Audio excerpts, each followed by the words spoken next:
Hello family, breakfast day 15-এ আজকে আমরা বানাবো একটু ডিফারেন্ট কিছু। আজকে বানিয়ে নিলাম ভাইরাল মিল্ক ব্রেড।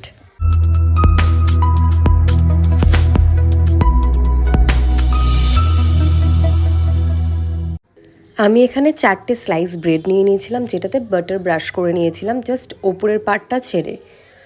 এবার এখানে অল্প পরিমাণে একটুখানি দুধ লাগবে, র মিল্ক, যেটার মধ্যে 1 চামচ মতো কাস্টার্ড পাউডার, এর সাথে তোমরা চিনিও অ্যাড করতে পারো, আমি স্কিপ করেছিলাম।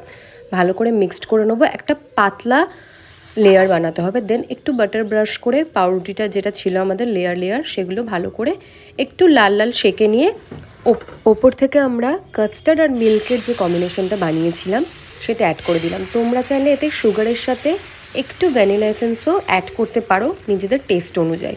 দেন ওপর থেকে ছোট ছোট কলা কিউব করে নিয়েছিলাম আর একটু ড্রাই ফ্রুট ওপরে ছিটিয়ে দিয়েছিলাম, হেলদি আর দেখতে ভালো লাগে। রেডি হয়ে গেছে আজকের ব্রেকফাস্ট, একটু ডিফারেন্ট টেস্টের, বাট সবার ভালো লাগবে আশা করি। দেখা হচ্ছে নেক্সট ভিডিওতে। টাটা।